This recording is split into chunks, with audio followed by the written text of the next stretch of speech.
Hello and welcome to episode 3 of How Would You Run That? A Dungeons & Dragons podcast and ideas factory with me, Lucas Tomlinson. And me, Jake Canner. In this podcast, we'll be discussing some aspect of Dungeons & Dragons, an encounter, location, trap, puzzle, NPC, PC, god, magic item, or really anything that can exist in the world of Dungeons & Dragons. Importantly, we'll then be asking each other the question, how would you run that? At the end of each episode, one of us will reveal the topic for the next week and ask the other, how would you run that? Giving us a week to prepare, research, plan how we would run said thing. This week's episode is set by me, and the topic is the rolling Boulder Trap. How would you run that? Yes, how would I run that, Jake Canner? Yeah, we had a bit of an audio save issue last time, so bear with. We're still going to deliver the episode. It was a good one. Oh, it was a real doozy. This will be this is just a tribute. It's a do-over, isn't it, really? I mean, this is the preferred option to the alternative, which would have been me listening through your half of the audio and trying to make up bits to go in between. Yeah, I was sort of resorting to canned laughter and bits of clips that I had from you in the past. It just wasn't going to work. But hey, we'll have another stab at it. So, imagine, if you will, and Jake, this is going to astound you, because you've never heard the likes before. I want the rolling boulder trap to be the main deterrent in a Durgar temple of sorts. And I say a temple to the moon, which isn't a typical Durgar thing. No. Odd for the underground folk to love the moon, so I'm assuming you've got a bit more backstory in place, or you've got some sort of reasoning for it being here. Which way do you want to go into it first? Do you want to set the scene, or do you want to explain your trap? I think we should go through the mechanics of the trap first, because that's going to be more of a set thing. Yep. And then we can sort of build off that for the backstory afterwards, because I've got some of that planned as well. Cool. All right. So I've got in the back of my head then that this is it's Durgar flavored. There's a temple to the moon involved, but critically, this is about the trap and how you would actually physically run the trap. So yeah, sure. Take me through the mechanics. Tell me what you got. Okie-doke. So for this trap, I'm going straight to Xanathar's Guide to Everything, page 119, for the Sphere of Crushing Doom. Big name. Which is, yeah. I mean, I was looking through, there's a few different boulder traps out there that sort of exist. And this one I really liked because it's not just the rolling boulder trap that hits once. Mm-hmm. It's the rolling boulder trap that keeps giving. So the big thing about the sphere of Crushing Doom, yeah, which I think is a lovely little it just nods to Temple of Doom. Mm-hmm. The wonderful thing is it uses portals, so now you're thinking of portals. Exactly. Yeah. But imagine then 150 feet long corridor. Mm-hmm. It's about 10 feet wide, and as you sort of unknowingly step upon the pressure plate as you enter, a portal appears at the far end. And this is a 150 feet corridor that's sort of an incline, so the high end at the far end. And out of said portal, an almost 10 feet boulder appears and rolls towards the party. After sort of smacking the party around and reaching the end of the corridor, another portal appears and sends it right back to the start, and you get to do it all again. That's it. So it's just constantly going poof, poof, poof, poof, top, bottom, and just cycling. Yeah, and I chose this one as well because it's an example of a complex trap. It's literally the section, example complex traps. Right. And it's something that before I'd read this section I hadn't really thought about. Running a trap as a combat encounter and using initiative to sort of denote how people react. So rather than sort of the trap happens and everyone's like, I do this, I do that, I do that. You roll initiative and then the boulder gets a turn. And everyone else gets a turn, and it's all nice and organised. That is nice, yeah. You're not having you can get into a bit of a trap. You can get into a scenario where people are wanting to maybe be the one that solves the puzzle or wanting to mitigate damage to their character. So as soon as you announce, you hear a click and the trap goes off, everyone's like, I immediately do action. And you're like, well, we can't play all of this out. So by rolling initiative in there, someone's going to be last in the order, but it's a good way to keep things organised, and it means everyone gets an opportunity to shine. Exactly. So this is how mechanically it plays out then. So the trap is activated, the door at the start closes, and you're then in this tunnel with this boulder. The trap moves on, so the boulder moves on initiative 10. So, you save, at least half the party's going to get a chance to do something first. Like, they see this boulder appear at the end of the corridor, few reactions, and then the boulder's going to act. When the boulder has a turn, basically it moves through the entire corridor to the end. Okay, one turn, one pass. Exactly. So there's no, like, moving parts to it, or, like, it gets halfway and whatever. It's like, the boulder appears, on its turn, it rolls to the end. Everyone that is in its path, which should be everyone, has to take a DC 20 strength saving throw. So it's a pretty tough one. If they fail, they take 4d10 damage. Right. So it's maybe worth saying this is a trap for levels 5 to 10. Yeah, that's how it's written. But I mean, you can up and down that as you want. But, if you pile enough bodies behind it, the strength check becomes moot, right? Well, you can stop the boulder. That's one of the ways of ending the trap. So the first way you can stop it is physically stopping it. So it describes in the Xanathar's guide that you can use a wall of force to stop it easily. Otherwise, you can use any object that you can place in its path that's going to have enough hit points to absorb the damage of the moving boulder. Yep, okay. I don't know what a party would carry around in their adventuring pack that would do that, but like if they've brought a wagon with them, say, and that's going to have enough hit points, and they just park it in front of themselves. Sure. I can't even think right now of what would necessarily have, 4d10? What do you have in your bag that's just casually got 40 HP that isn't going to be auto-obliterated? Well, I don't feel like I actually use HP for items anyway. I don't feel it comes up so much in any game. I have to look it up for a door. The door has HP, or a lock might have an armor class associated with it, or there are some semi-common ones. But yeah, like, you don't always think of what's the HP of anything other than a bag of meat. Yeah, well, exactly. And I think like if you were to have, even say the lock, right? If you had a lock and you had to give it an amount of health, what's to stop the party attacking it multiple times until they hit the armor class and they get the HP down? Like, if it's going to bludgeon, go back to the wizard. Is the wizard going to bludgeon it with his staff until the lock breaks? You want to have an interaction with it that's more story based than like just mechanically difficult. Yeah, you're right. It sounds like quite a cop out to just say we spend enough time to hit it with a rock until it breaks. Yeah. Now, I said in a previous podcast, I think, that when I have something barring entry to an activity, I don't like there just being one route through, and I would sort of add an appendix, a footnote to that thought, which is brute force is always an option. The door is locked. Okay, we set fire to it, we bash it down, we do something. Like, very few things are impenetrable, but that would come at a cost. So in the case of literally brute forcing the lock, it's going to take time. A number of rounds will have to pass, and if your wizard is beating it with a stick every time, I'd say, well, this is I wouldn't maybe put them in initiative, but certainly say, right, that's 6 seconds. 6 seconds. Every time you're beating it, you are making noise, you are spending time in front of the door, you are attracting attention, alerting something. So if it were the case that there's absolutely no peril at all, I'd say this will take you 10-15 minutes, but there's no actual consequence to that, so I wouldn't even bother doing a check. I'd just say it takes some time, but you eventually get through. That feels like a cop-out in terms of storytelling, and why was there a lock in the first place if it didn't matter? Yeah.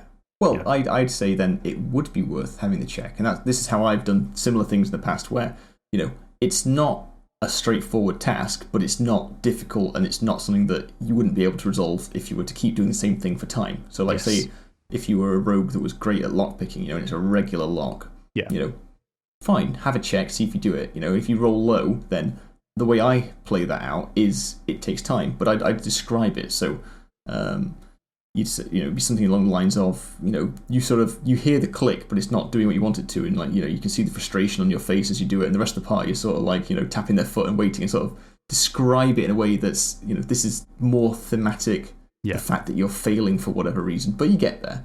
That's it. Yeah, the check should be, can I do it in a heartbeat? Can I do it in one round equivalent? It's like, can I just snap the lock and be a master pick and just bam, straight through?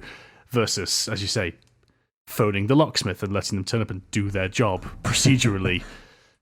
Well, like, if you do a check as well, it gives them a chance to super succeed at the task. Like, if they get a high roll or a nat 20, it's like, you can describe how effortless the activity is for them, like breaking the lock or what else? I don't know. I've got locks in my head now. Can't think of anything else.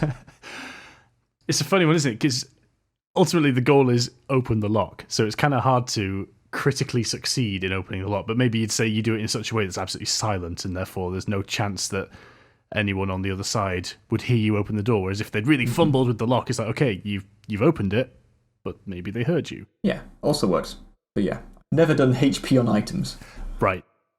So, first way to stop it is to stop it physically.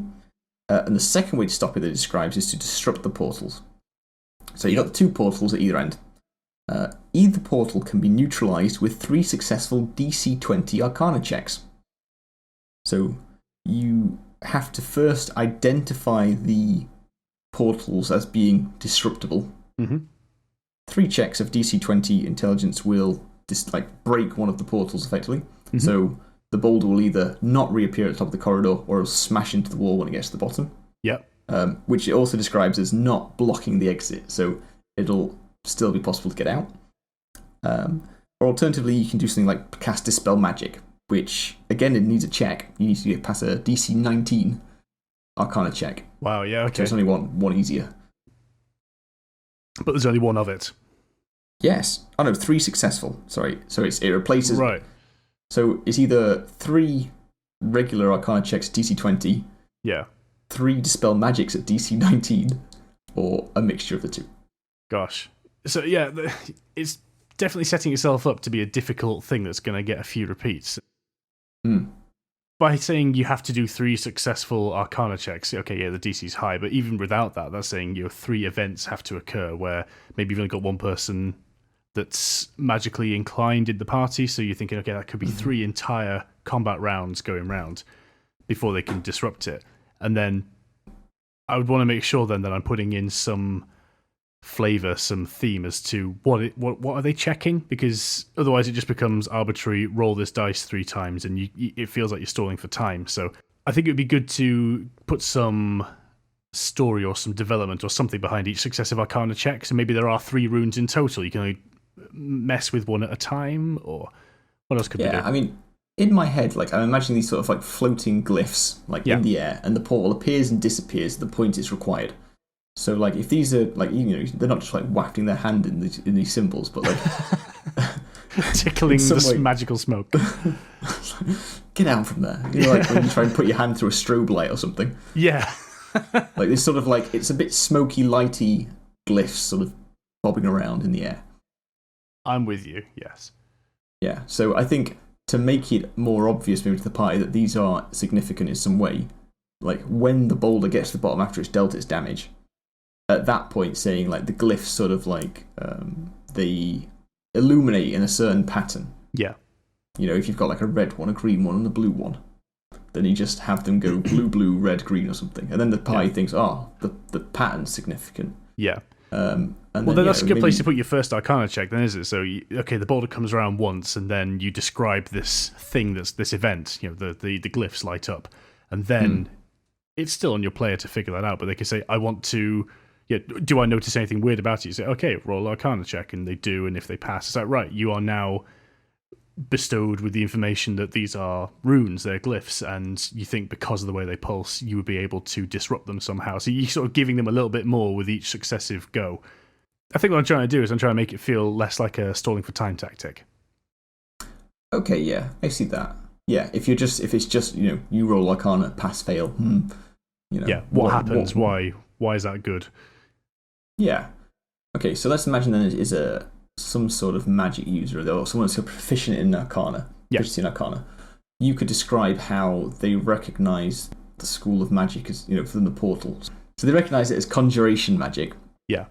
And then from that, and then knowledge of the arcane, can identify that the series of colours or the pattern of the illumination has some sort of importance. And that they can try to manipulate this in some way. And then if they were to pass a test, or any of the party would pass a test, if you say to them it's something to do with the hand movements to sort of create the portal shape and describe like a round movement of some sort. Maybe make it a physical thing, because that way the party's barbarian could also have a go at it, get a 20 and succeed.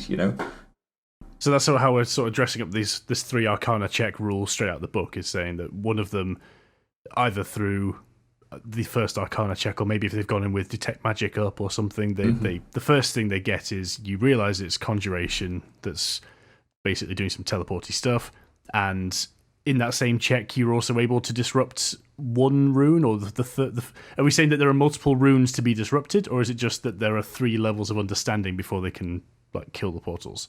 I thought 2 in the same. So there are 3 there's three runes, glyphs, sort of floating around. Yeah. And on a success, you see that one of them fades. And then, the party continues with more Arcana checks to try and copy that thing they've just done. Until all 3 are gone, and then that's what stops the portal from reappearing. Okay. That's where you got to get your DM hat out, and then there's something to say between roll Arcana check to the player and the description of what they actually do that dispels the rune in that instance. Basically, the first time they do the check, you tell the player what they do. Yes. You tell them they're doing this symbol, and then after that, you let the party members try to describe what they're doing slightly differently as they do the check. So they describe it first, then roll, and see if that's right or not. Okay, that's fun. Yeah, actually, then you've got the opportunity to let your Arcana proficient players shine a little bit. Yeah, they might stick some dance moves in or something. Yeah, that's it. And it's like, oh yeah, of course I bent my thumb underneath. It's just what you do. Whereas you said the barbarian or martial class or someone is just like, they look like they're doing the Macarena, so I copied it as well. So, you didn't do the thumb though, did you? Which you would know if you were proficient, you rookie. Ooh, one thing I forgot to mention. This is a dynamic trap. Or there is a dynamic element to it, at least. Okay. It's called Speed Kills. So after its turn, so after Initiative 10, once it's done the damage, the sphere gains speed. Represented by its damage increasing by 2d10. Fair enough. The first take is 4d10, then it's 6d10, then it's 8d10. And when it gets to 10d10, it also has a go on Initiative 20, so it goes twice. Right, so what you got there, this is mechanically representing the fact it's speeding up, going down the hill, relatively unimpeded by your party. It gets some sort of terminal velocity, I expect, so the damage will cap out at some point. And then what you're saying is, after a few successive runs, it now doubles its speed, and the way it's doing that is by taking 2 initiative turns. Cool. It's interesting you say terminal velocity, because you'd expect there to be a limit to this.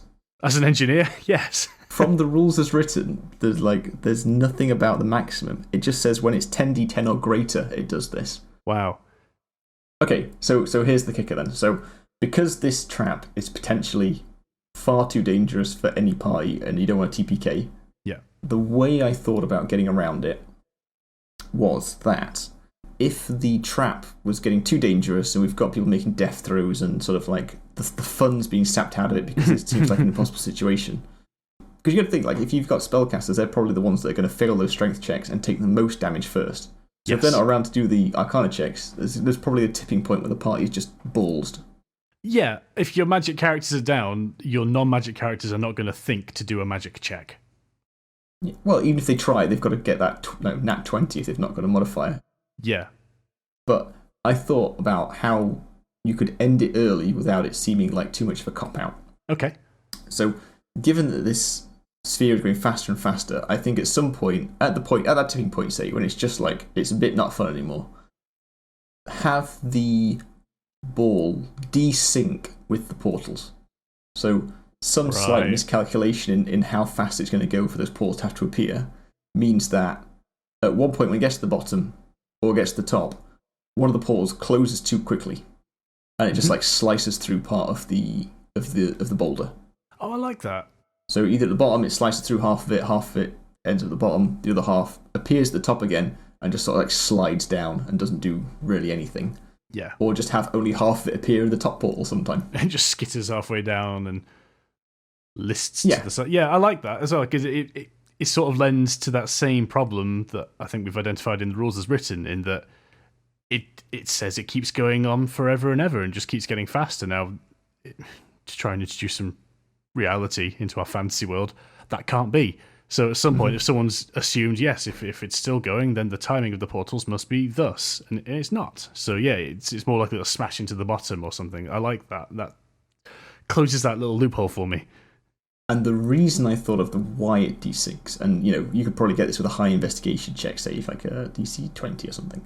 Okay. If anyone looked at the boulder afterwards, why it happened, or tried to identify it from the arcane glyphs that are still sort of like appearing and disappearing. Yeah. The reason for it would be that this boulder is supposed to be a representation of the moon. So it's covered in like small craters, like carved into it. So it's not quite spherical. Right, okay. And all those little imperfections across it are what causes the sort of that small element of randomness that meant it didn't like properly enter and leave the portal after however many rounds. Yeah. Because it's a Temple of the Moon. Yeah, absolutely. I'm with you. There's something just ticked in my mind when you said, all those imperfections and a bit of randomness. Like, yes, that's the reason why you can't all just fly and float across the top and not get hit by the boulder that's only just just small enough that it rolls through unimpeded. It's bouncing around a little bit and the crater's knocking it about. And anyway, that's mechanically the trap that I would do for the rolling boulder trap. Yeah, like that.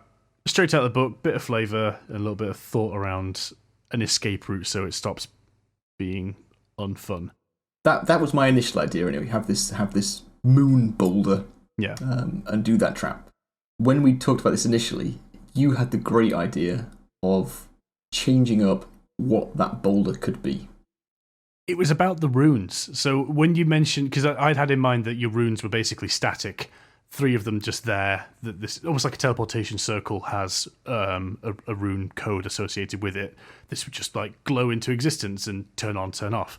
But you said something about they might change color or the rune configuration might change, and that's got me thinking as to maybe when it passes through that lower portal and back up to the top, if the rune configuration has changed, then maybe the nature of the boulder has changed, and that would give just another dimension of interest, or change up the hazard slightly.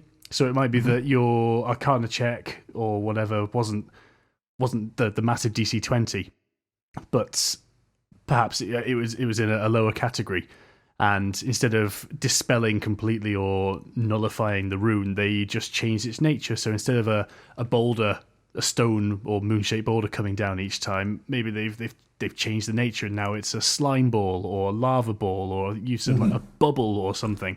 So each round it comes down. This would also stop the damage from piling up maybe too quickly. Yeah. This would allow you to have maybe the slime ball, people stick to it and it rolls them all back down to the start and they have to make all their progress again. Or the bubble ball passes through and is harmless. It's almost like a free spin. Yeah. And that way you can also let me just roll behind my DM screen which one it's going to be. Yes. Look, it's the harmless one this time because you're so close to solving it yourselves. Yeah. Absolutely. And I thought about this since we talked about it, because we did talk about the different sort of states it could be in. And I thought, how could I, because I really like the idea, how could I better tailor that to my existing theme, which is this moon temple? Yes, that's true. It does remove it from the moon. And I thought you could have various different representations of celestial bodies. So, and it's really loose. It's like, if that's the moon, we're not sending a sun down next. But it's massive. So why don't we have a small flaming ball that's like a red dwarf star? Okay. Why don't we have a large burning one that's just like a regular sun? And then I really like the idea that we had of like multi-ball as well. Yeah, What if there's loads of small ones and they're then just a constellation of stars?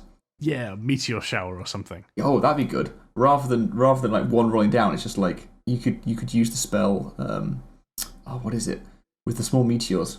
Melf's meteor, magnificent meteors. Is that what you mean? Yeah, and you could basically just have that effect on each of the party, like a random number of meteors. Oh right, yeah. You know what's just come to mind? Do you remember? This might be 10 years, maybe even more. Remember that first Sony Bravia TV advert where they had like with all the bouncy balls at the top of the hill. Maybe not quite as many as that, but that sort of thing, just all like bounding down. They've all got maybe some bounciness, and they ricochet around, and there's just they all do way less damage, but their chance to hit increases, or maybe it's a dex save, or there's an opportunity to like shield, or just maybe changing up the save so it's not strength every time and you're absolutely pounding your wizard. That's exactly what I was thinking. If it's not going to be a strength check, it's going to be a dex check this time. So this time, the rogue and the monk are, they sort of like bend and weave like Spider-Man flipping through the bouncy balls. Yeah. I think that keeps it sort of fresh-ish. And as you say, you round on round, the only variable isn't just the damage being done. There's an opportunity for everyone to get hit or to get less hit each time. So I really like that, just because variety and randomness. I'm a bit of a fan of that. Here's another idea for you then. What if there was some sort of hollowed out full-size boulder? And this is full-size. This is perfectly spherical, and it hits like the top of the ceiling. What if that had this gap underneath, and every other... so it's 10 foot wide, so let's say every sort of 10-foot gap, like alternating, you could be underneath the gap rather than the boulder, and then if you're in that space, you don't have to make a save, and that could be like a crescent moon or something. Yeah. Maybe you give everyone a description of the boulder that turns up at the start, so they've all got the same information, and then it's up to them to try and figure out. Oh well, if the thing is there, then I want to only use half my movement and get this far up because this is the safe spot. Yeah, that gives them a reason to move as well, because otherwise they might as well all stay at the bottom near the symbols and try and do Arcana checks over and over again. Yes. And also, it might give them a reason to move backwards as well. So they've just been making this progress up the hill, but the safe space is 10 feet behind. And just like, it's better for me to step back. Yeah, well actually, like thinking about the movement in this trap, I was thinking about how it would play out if you were to actually run it, because I've not done this before, and I think it'd be really cool to do, but like, what is the motivation for the party to get away from where they start? Because they're starting near the portal, the exit portal, effectively. Yeah. Or do we wait until they're halfway through the portal before the trap is triggered? So they get like 75 feet down, or up rather, up this incline. Yeah. And then the trap triggers, and then they've got a decision. Do we all go forward? Do we all go backwards? Do we split up? Because it doesn't matter. It doesn't matter for the initiative order for the boulder to hit them. They all get hit in the same turn. But, it stops it from being a static. Yeah, it's interesting. It's a good question. So, I mean, there's no right or wrong answer. I mean, at the start you said they all enter and the pressure plate is hit. I think we touched on something in a past life where we were trying to think of a way to make it so everyone was in the trap when it began. Yeah. If you remember, we ended up sitting on the idea of like maybe a revolving door. So this was the Pac-Man slice. Exactly, yeah, that's it. Like a little Pac-Man slice, and maybe it's it rotating about a vertical axis. So they sort of push forward on the door, and as it releases, they all fall in, and the back of the door sort of swings round and pushes them all in. So you don't have that situation where your first person step forward, they've heard the click, and the people at the back of the party, the back of the marching order, are like, nope, I'm not going in that room, and just letting their friends become puree. See, I thought about this since we talked about it, and that idea of, I mean, I think I'm maybe guilty of this a bit too much, is giving my players too much agency to do little things like that. Yeah. Whereas, really, for the story and for the game to keep progressing, you do need to just say sometimes, like, you all go in, you all do the thing. This is a situation you find yourself, how do you react? Rather than, you're in a space, what do you do? And then hope they get to the thing that I want them to do. Yeah, there's a real balance to strike between saying you will walk in and then have a player say, I wouldn't have done that. If I'd have heard this, I'd have done that. And if this, then that. And you think, sounds that's like a terrible true. player. Yeah, but it's also kind of fair as well. If you think, legit, if I've just described your van breaks down at the bottom of the hill, it's a storm outside. The only shelter you can see is the massive haunted house, and you see the corpse of Scooby-Doo on the floor. And they're like, I'm not going to go into the house because I've seen this film 1,000 times. And you say, you all enter the house, and are immediately set upon, like, for goodness sake, I wouldn't have done that. I mean, if I was doing a Scooby-Doo themed adventure, then maybe. But from the scenario you just described, I think the first thing everyone would do would like look through Scooby-Doo's pockets and see if he's got anything on him. Oh God, Scooby-Doo the dog, finding his meat pockets. Rondo, I died. We should definitely do a Halloween special with a Scooby-Doo themed How Would You Run That? I think this should stay in the podcast to get people excited for it. Yeah. For another time. What were we talking about? So, we were talking about player agency and getting players into... Yeah. And I think at this point in the story, like, I wouldn't want my party to sort of walk up to this next place, the temple, without having a good reason to go in or have a look, and some, like, whatever, the MacGuffin's in there, or an adventure's gone missing and you think they're in there, or so, there's some reason to go there. So yeah. I think then walking them through the door and the door slamming shut behind them is okay. Yeah. As you say, you've planned that bit of the session, I think it's fair to say, provided they all had the right motive. It's different if maybe you stumble across a weird door and someone's like, oh, I'll go in with a bit of trepidation. But if they've been sent up the hill to the creepy barrow where trees don't grow because they've been told something's in there, or someone's in there, or someone's paying them enough money to go in there, then I think it's very fair to assume they go in.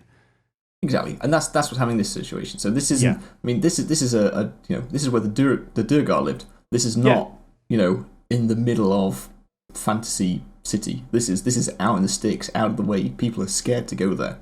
Yeah, the cursed barrow of whatever a name. Yeah, or it could be like in the Underdark, or you could stick it in wherever you want. It's like, imagine the sort of the entrance to Moria from Lord of the Rings. It's that kind of big stone door. Just because Durgar are really sort of practical and not flamboyant in any way, it's incredibly boring looking. So it's big stone doors. It's smooth. It's practically very fine. Lovely, great, whatever, but it's not interesting. There's no pretty tree on top, there's no speak friend and enter. It's like you push the door, it opens, that's it. At a push, you could just have the dwarven word for push. Ooh, just carefully inlaid. I don't know, they wouldn't even go that far, would they? They'd just have a handle to pull and that's it. Yeah, probably. I mean, they speak Undercommon and Dwarvish, and it's always a question to be like, if a creature speaks to your language, which is the primary one, I guess, and I don't know, I assume they would speak Dwarvish first, because in their eyes, they are still dwarves. Yeah, I'd go like Dwarvish with an Undercommon accent. So if all dwarves are Scottish, what are Durgar then? I think I said before, if common is English, then it only makes sense for Undercommon to be down under English, which would be Australian. That would be funny. But I think I counted that with but what if someone's chosen Undercommon as the language that they wanted to have? If everyone who speaks Common can understand it, yeah, it detracts. So my funny thing for that then would be, it is Australian English, but if you don't speak Undercommon, you've got no idea what they're saying. It's like the accent's just so thick, you haven't got a clue. Okay, so we've got this regular stone door. I will say, just for sort of flavour how I pictured it, these Durgar, they're not just regular boring Durgar. Like, this is a small group, a small colony of Durgar that have built this place because they are in exile. So, right. Amongst their members is a lead, was, because they're all dead now, spoiler. Alas. Was a dwarf who had been chosen by, what's his face? I was looking at the dwarf pantheon in Mordecai's Tomb of Foes. Right. There's a dwarf deity called Marthamor Duin. He is his province is explorers, wanderers, and the lost. So, right. Like, in a nutshell, reading about the Durgar and how they sort of like were captured by the Mind Flayers, and like they were the victims, and they came back to regular dwarf society and were shunned and sort of outcast, and that's where all the animosity between the two races comes from. Yeah. I see, and this is just about headcanon, but I see Martha Morduin as sort of taking pity on them, and like maybe seeing the good in some of them, which is very few. If you've got millions of Durgar, it's like a handful. Might actually have some semblance of anything you want to save. Right, but this is latching onto the idea that they are the lost, so that the Durgar in general are lost from the core dwarfs, and that this guy's like, oh, some of you are worthy of redemption. Exactly. You can have a player character that's a Durgar. You know, it's like it's that sort of like the few in between. But yeah, my thinking was he's a healer mind. He could be a woman. He's a healer mind. He's chosen this group and sort of imbued some sort of powers, like either transmutation if we're going for the different sphere kinds, or conjuration if it's the conjuration for that would explain the portals. Yeah, but he's empowered. He's empowered one of these being like one of these Durgar, and he's the one that's sort of like before, he's exiled or killed or worse.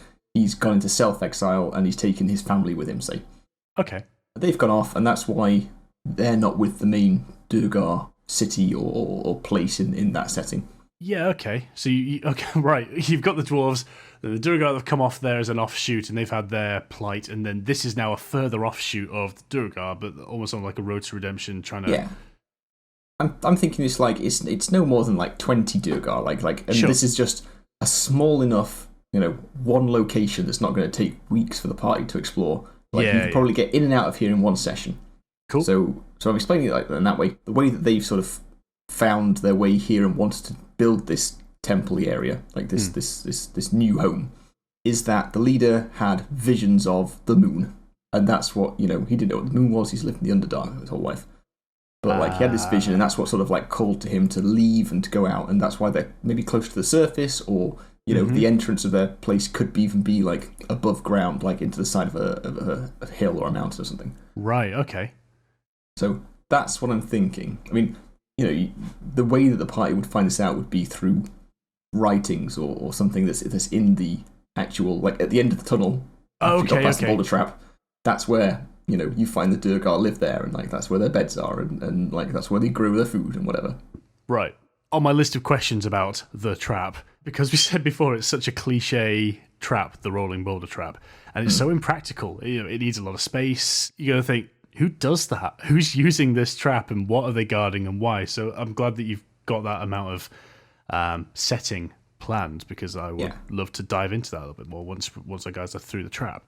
Yeah, these guys, they live underground. They could essentially live in this colony at the other end of the trap their entire lives, and that's what they were planning on doing.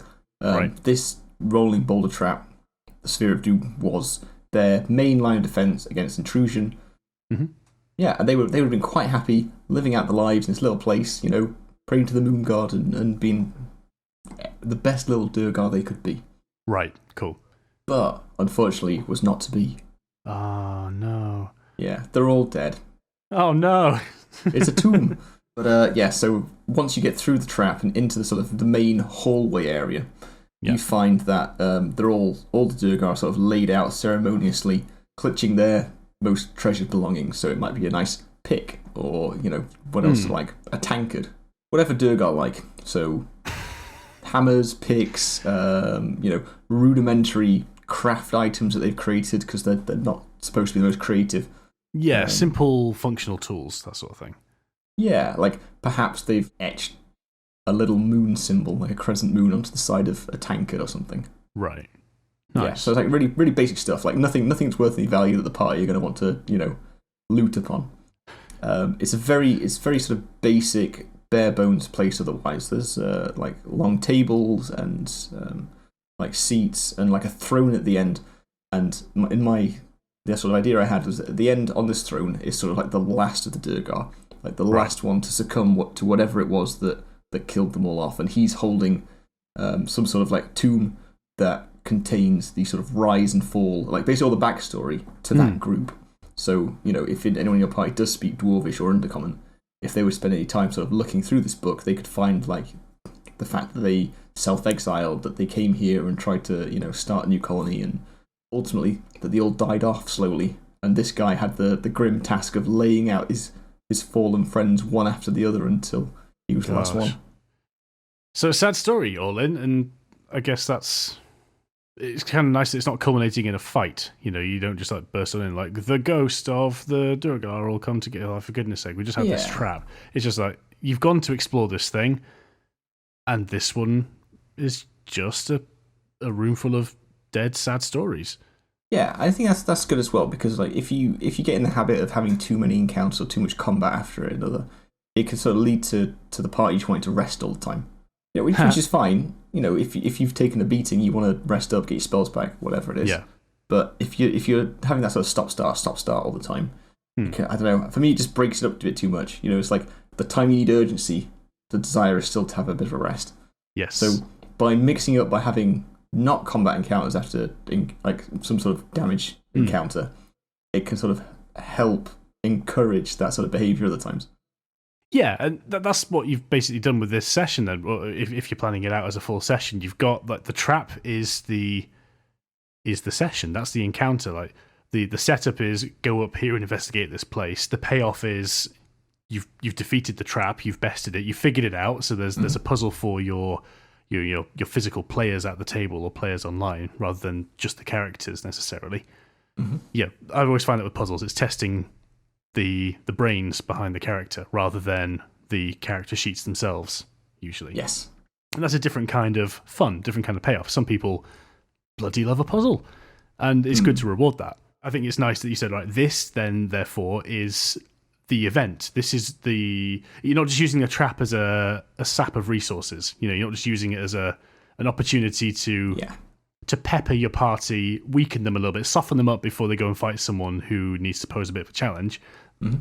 The trap is the bad guy. The trap is the event. And then there's a little bit of payoff in, well, firstly, fleshing out your world by having this little sub-story of the the unfortunate Durgar. This isn't necessarily adding to your main campaign story arcs or anything. This is just a little bubble of lore in the world, and what a wonderful way to flesh that out and give them like a fully featured session.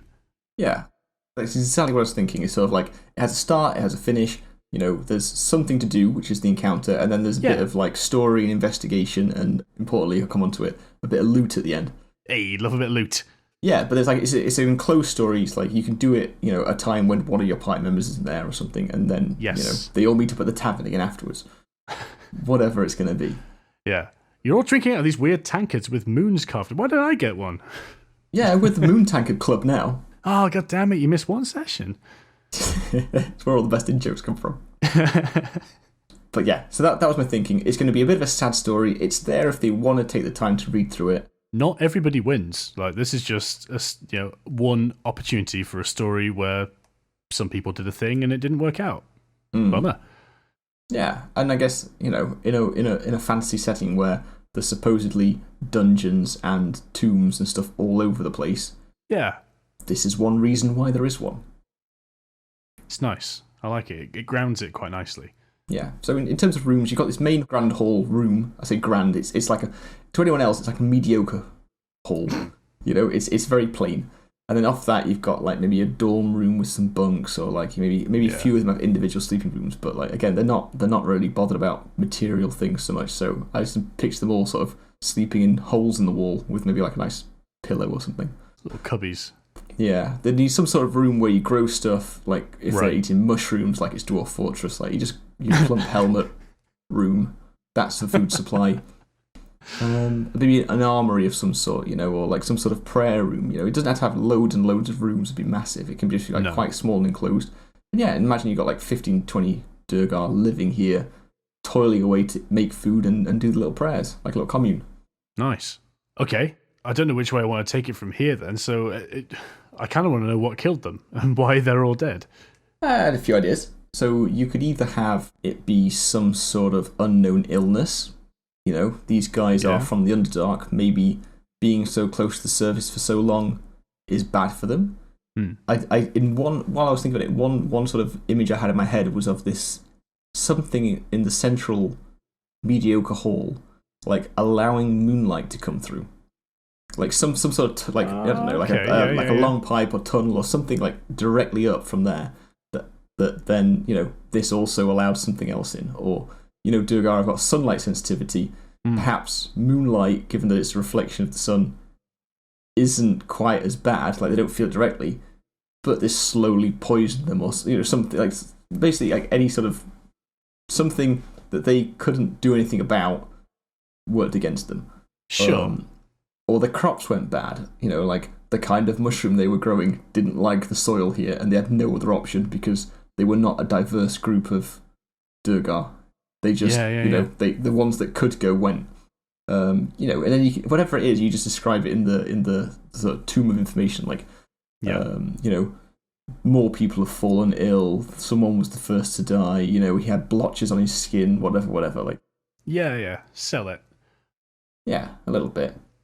Okay, so it's not that someone's come in and you're not trying to say, the orcs turned up. It's not like this isn't full on Mines of Moria. This is just basically natural causes or misadventure, basically. Yeah. Over time. Yeah, or the place that they set up. It was great for this little commune to have a place away from everywhere. But the reason that no one else is there is because it's corrupt land. Like, the earth itself is poisonous for some reason. And then them living in it, within it, is what's caused their downfall. Anyway, it's a sad story. It is, yeah. I wanted it specifically to be something that was out of their control, that wasn't just something else came in and busted it up.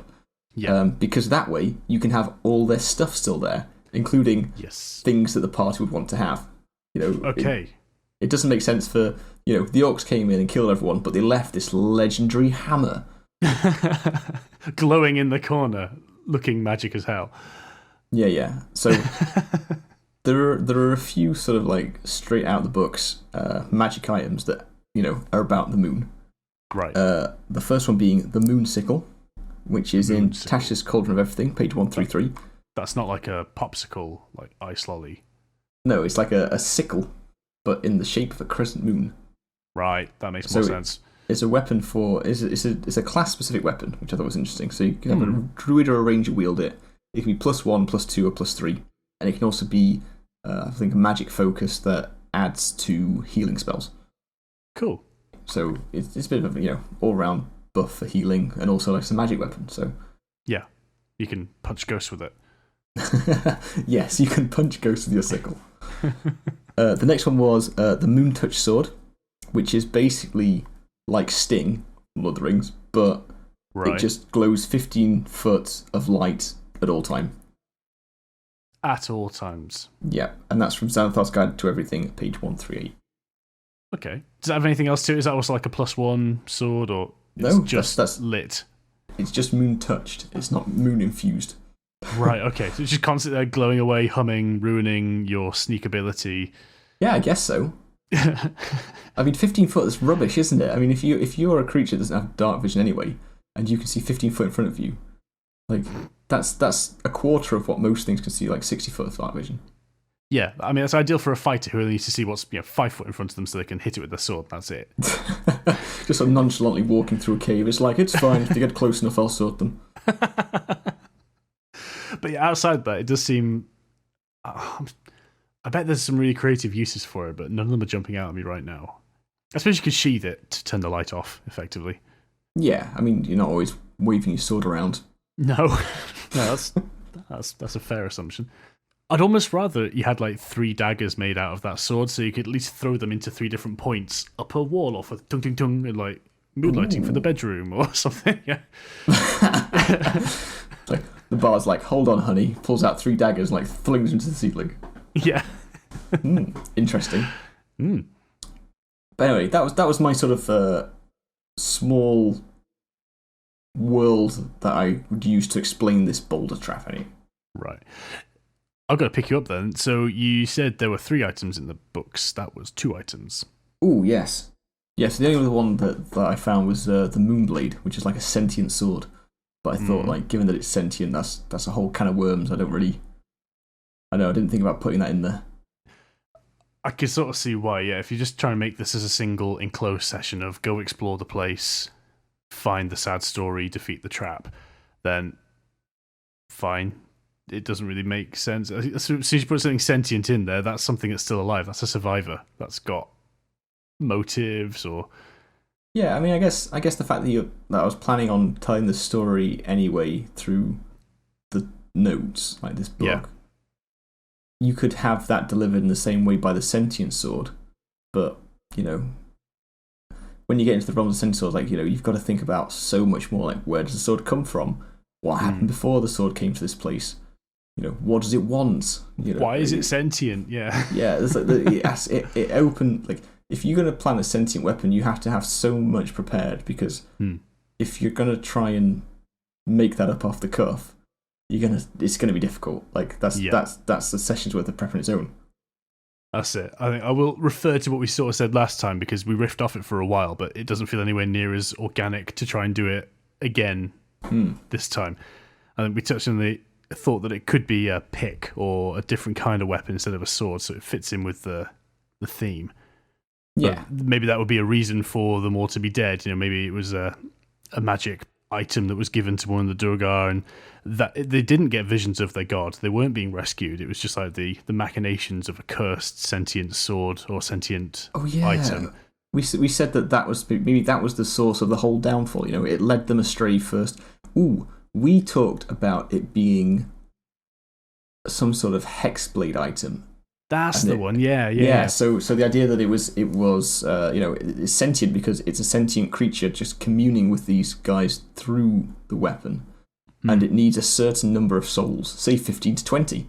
Yeah. And so it led them astray so that it could kill them off, basically. Like it knew in itself that the moon pick was had a corrupting influence, and so by leading these guys away from their society where they could get first aid and be looked after in a sense, by the rest of their society, they would be isolated, alone, and would just die out because of this corrupting factor that the weapon held. Yeah.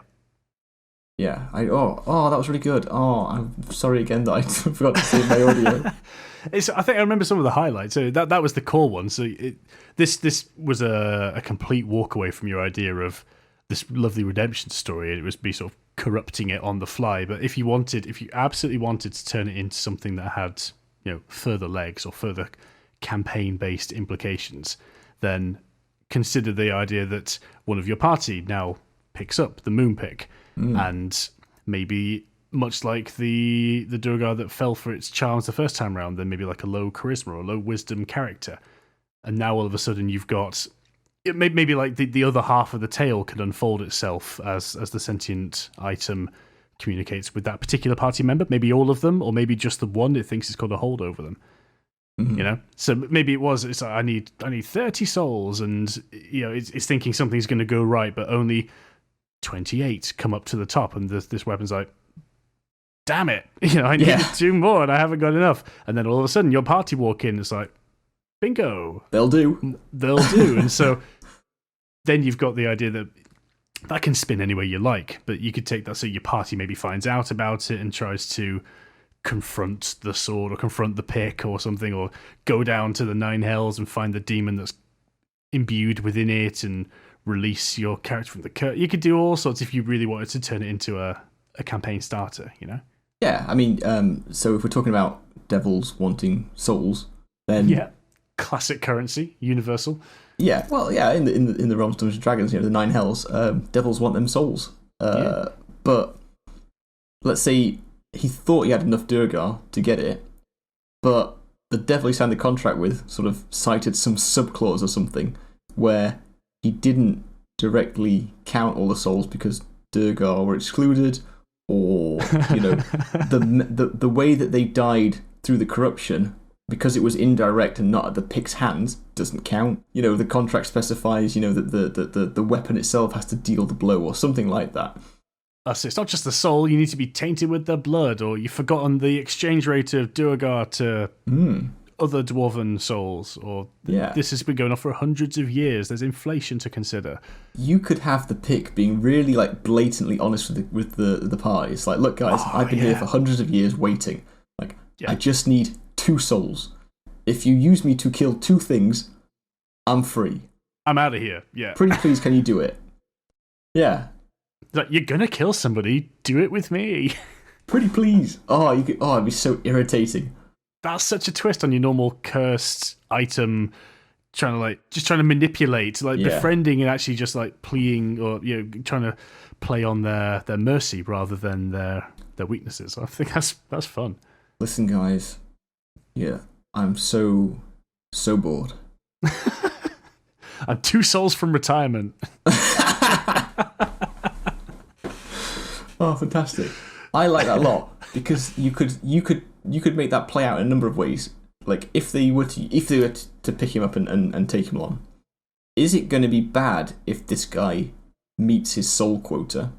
Yeah, we don't know. Or is it going to be good? Like, why would they want to do it? Just because they feel bad for him? Or because he is being bound by this demon and tortured until he pays his debt, at which point his soul will be freed. And, I don't know, maybe he's a really good guy before he made this deal with the devil for whatever reason. Yeah, there could be all manner of backstories in there. I like it. Okay, but yeah, that was the third item that, sentient swords, difficult. I mean, I said it's a whole can of worms, and we sort of started picking the worms. Worms are interesting. Worms are fun. No, I think I'd probably go with the simple thing, and I'd have the story delivered through the book. And I don't know, you could scatter around writings. If they're not going to read the book, if they're like, investigate the sleeping rooms. Like, okay, you find nothing of any wealth, but you do find some pages of text written, in whatever ink. Sure. If you got a nature-based druid or ranger or something, if they so desired and happen to inspect the mushroom room, and so you come across it and this ain't right. There's something wrong with this. That's not what they're meant to look like. And there are other ways to piece that story together outside of straight up reading it. Mm-hmm. Yeah. If you desperately wanted to get it across, as you say, it's not mission critical that they learn about it. It's just a real shame if they don't take that opportunity to just sink in some lore, That's what the rolling boulder trap is guarding, and that's why it's there, because the Durgar are simple critters. I do feel bad for the Durgar. Just in general. Yeah, like if you've read Mordenkind's Tomb of Foes, like the story of how they came to be, the fact that they were sort of led astray by the Mind Flayers and then experimented on, tortured, and enslaved for God knows how long. Deep Dura is their god, and he led them to salvation and saved them. Yeah. And thought, oh great, we're free now from the Mind Flayers, we can rejoin Dwarven society, only to be shunned on their return. Dwarves lol no, weirdos. Yeah. Oh, you didn't hold the gods, and we use you as examples of what not to do, like the boogeymen in kids' stories or something. Yeah. So he's like, well, fuck you, I'm going to start my own society with blackjack and hookers. And he did. And ascend to godhood. But yeah, I don't know. I do feel a bit bad for them. It's like if the dwarves had just welcomed them back, they would be part of regular sort of fantasy people society again. Yeah. But they're not. Forever shunned, maligned by their own kind. The stubbornness of dwarves. Utter bastards. Well, it's been pretty cheery, hasn't it? Yeah, absolutely. Vestel carefully takes the tomb from the hands of the dead Duragar and, after blowing the dust from the cover, opens and begins to read aloud. Let me take a look at this. My undercommon is a little rusty. Herein written are the details pertaining to the trials, tribulations, and ultimately the demise of Clan Barra. My name is Australiath, and though I have betrayed my kin and led my clan to their destruction, I am certain that our being chosen by Martha Morduin is evidence that all Durgar may be saved, and that though the dwarves may have turned their backs on us, the gods at least still cast their eyes upon us, deep in the Underdark. Martha Morduin has spoken to me in a dream and gifted upon me a very fine war pick. He appeared in the form of a moon. It was impractical, but despite its lack of obvious function, I am drawn to it. This celestial body, though devoid of purpose, calls to me and draws me towards it. It is utterly useless, pointless, but alluring all the same. I had feared that my clan would laugh me out when I revealed my intention to journey towards the surface and start anew. But to my surprise, they have supported my idea and plan to journey with me. Truly, Martha Morduin shines upon us. Yada, yada, yada, they escape, carve out a new home. Vestel continues.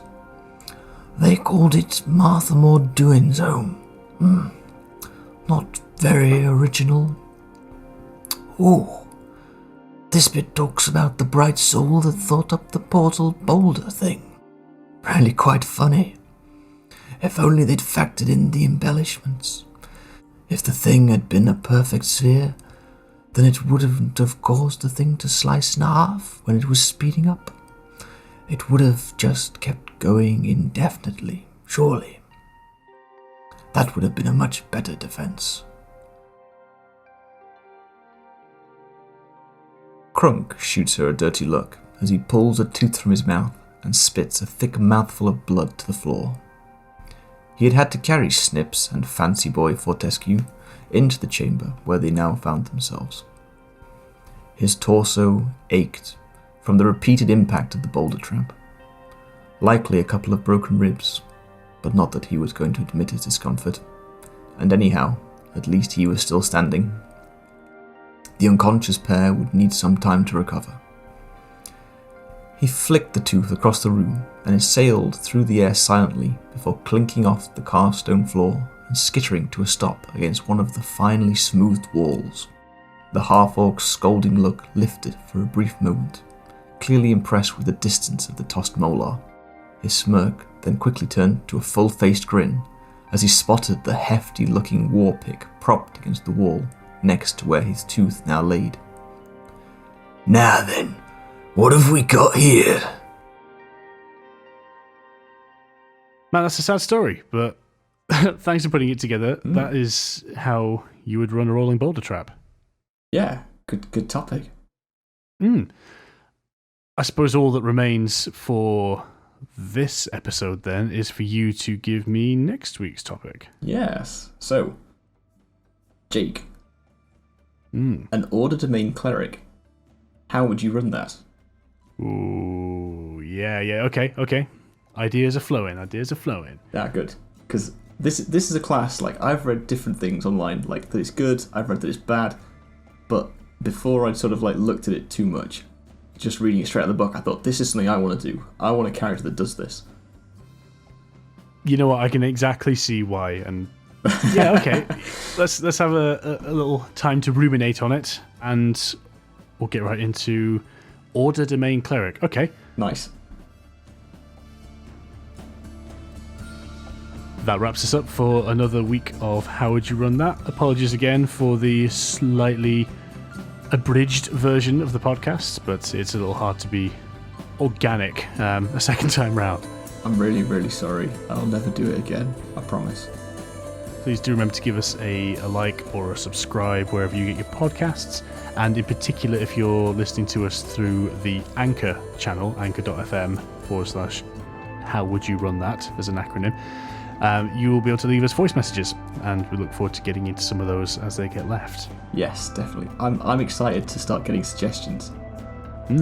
That'll be cool. Right, thank you very much for listening. Speak to you in a week. Bye.